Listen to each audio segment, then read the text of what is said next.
Well, good morning, family. How's everyone doing this Monday morning? I pray that all is well and everyone is having a blessed morning thus far. Well, I'm back with another message, y'all. I probably could have came back on Saturday with the message, but I had to sit with him a little bit with it before I brought it to you guys. But the message on this one, family, it got a big net attached to it, and it can catch many fish with this net on this one. But and probably gonna step on my toes a little bit too. But nonetheless, family, guess what? I can't pick and choose what messages I bring. I got to bring what it is he's telling me to bring. And I'm going to do just that. I'm going to be obedient and I'm going to do what it is he's telling me to do. Point blank, period. So I ain't gonna tarry, family. I'm gonna go ahead on and dive off into the message and everything. I got a scripture too that I'm a link with this message that he's given me to share with you guys as well. But I guess it may have been Friday, this past Friday, and I began to hear the word lip service. It just dropped directly off into my spirit. Lip service. And I didn't think nothing about it, family. I didn't think nothing about it. But I kept hearing it in my spirit. So I went ahead and I went to look up the word lip service. I kind of knew what lip service meant in my mind, but I just wanted to see what the dictionary, definition of it was to, just make sure that what I was thinking it was the same thing. So I looked up the word lip service, family, and this was what lip service says in the dictionary. It says, support for someone or something that is expressed by someone in words, but that is not shown in that person's actions. So this is the definition of lip service.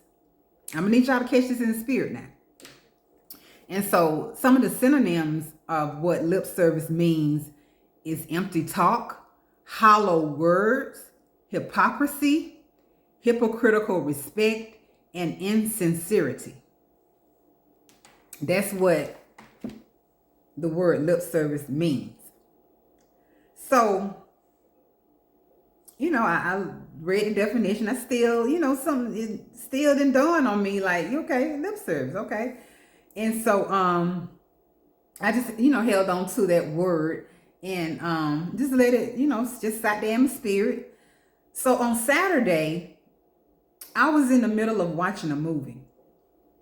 And by the way, family, this was an action movie. I'm just sitting down, just minding my own little business, watching the movie, And he comes back again. Very strong this time. Comes back again. And family, I'm going to give it to you exactly how he gave it to me. Exactly how he speak and talk to me, family. I'm going to give it to you just like that. And I heard the words,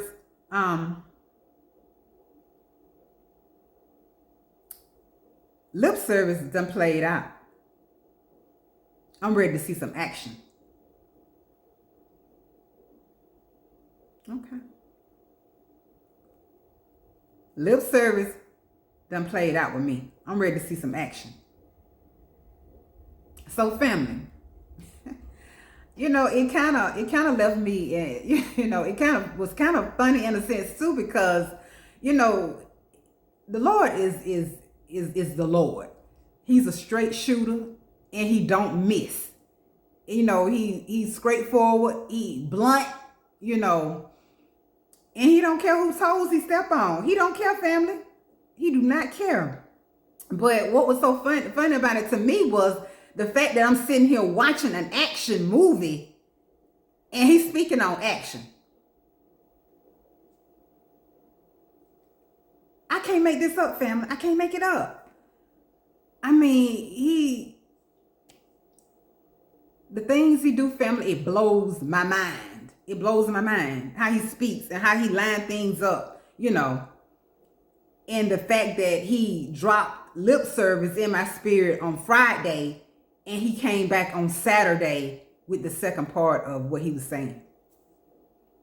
So family, I got a scripture that I'm going to share with y'all in reference to, this message. And I'm going to go off into the rest of the message. But the scripture is coming out of Psalms chapter 78, and it's going to be like two parts to it, two different verses for each part that I'm going to speak on. But the first one is verses 36 and 37, and it reads,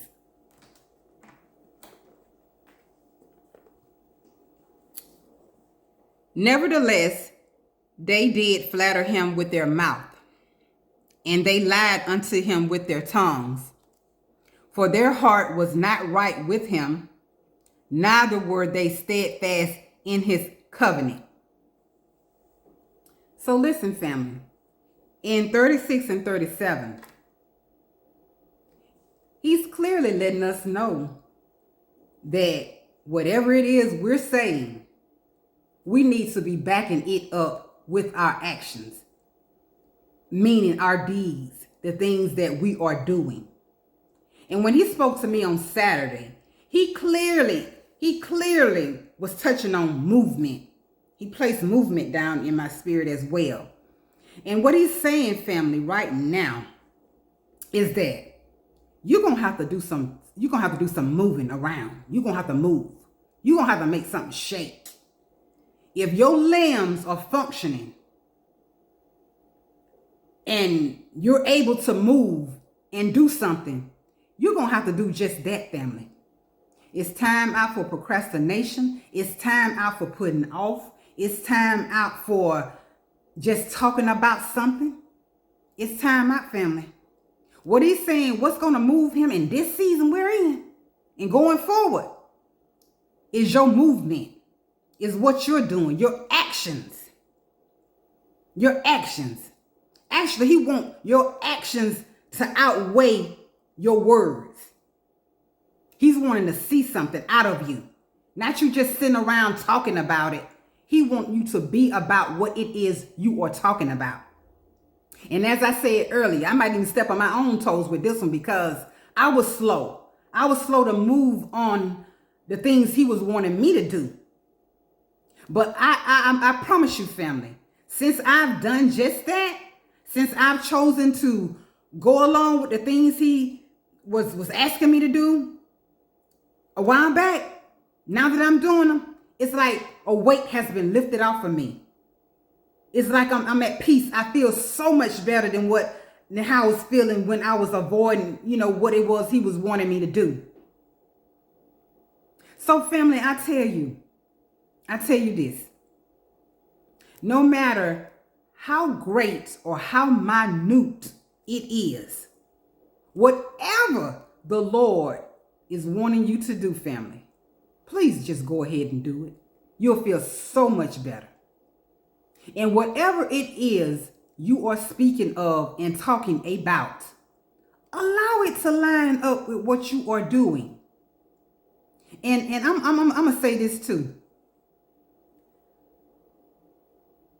You can go to church all you want to. You can sit on the front row. You can do all of that. But guess what, family? The Lord is more so interested in what you do when you leave there. What you are doing throughout the week. What you are doing when no one else is around you. That's what he is more so interested in. All the jumping and the shouting and all of that stuff is good, and we need to be doing just that. But the other thing that is more so caught up in his attention is the things that we are doing when we are not in that environment. When we are placed in a situation where he's probably the last place you would think that he is, but he's everywhere. So on our jobs, just the things that we're doing on our day-to-day. He wanted to know what we are doing at those times. When we're at home, when no one's around us, when it's just you and him. What are you doing? What are you doing? But I'm going to share another scripture with you all just to allow you to see how even though he speaks this about what we need to be doing and calls us out clearly on it in verses 36 and 37, he comes back with these two verses in 38 and 39. And I'm going to read those to you. He's saying in 38 and 39, but he being full of compassion forgave their iniquity and destroyed them not. Yea, many a time turned he his anger away and did not stir up all his wrath. 39. For he remembered that they were but flesh, a wind that passeth away and cometh not again. So even though, family, he calls us out on our mess, he still comes back in verses 38 and 39 and renders us grace, even in the midst of us not doing what it is that we are supposed to be doing. And just as I spoke of, family, in another one of my messages, how every day is a gift. It's a gift from him. It's a gift for you to get it right. It's a gift for you to correct whatever you are doing that is not pleasing to him in his eyesight. And it's just a way for you to do better, be better. Every day is a gift for us to do better than we did on the day before. So even if we're not lined up 100% with what it is he's wanting us to do, family, we still get a chance each and every day to get it right and correct it. He's a Lord of mercy. He's a Lord of compassion. He loves us, family. And even in verse 39, how he said, but flesh. So he know what we're made of. He know that we consist of flesh. So, family, all the Lord is saying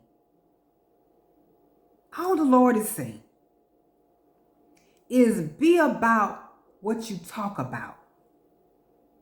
Stand 10 toes down on it. Stand 10 toes down on it. And don't just, like he was speaking to me on Saturday, his ear is full. His ear is full of all the talk and all the yada yada. He ready to see something back up that talk.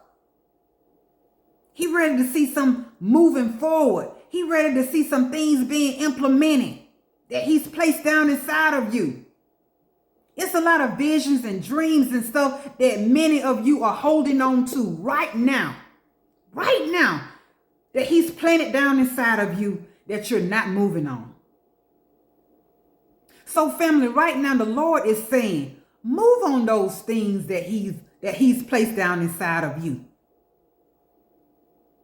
Those visions, those plans, those dreams. He didn't give them to you just for you to hold on to them and let them sit there. He wants you to act on them. He wants you to act on them. And I promise you, family, they're all for the upbuilding of the kingdom. It's all for his glory. It has nothing to do with us. That's like I was saying, as far as these messages that I'm bringing, even if I have to step on my own toes, whatever the Lord is telling me to talk about, I'm going to do just that. I'm going to speak on it. I'm going to call it like he call it. And I'm going to say it like he tell me to say it. And that's what I'm going to do, family. Each and every time. I'm going to keep it real with y'all. Because guess what? He keep it real with me. He keep it real with me. It ain't no prim and proper way he speak it. He come to me just like that. Just like he said, lip service done played out with me. I need to see some action. That's exactly how he said it, family. But guess what, family? He loves us. He loves us. And he allows us to have a chance each and every day that he gives us to get it right. So as always, family, I pray that this message reaches who it was intended for. And I pray that it blesses who it was intended to bless. Until next time, family, I love you and be blessed.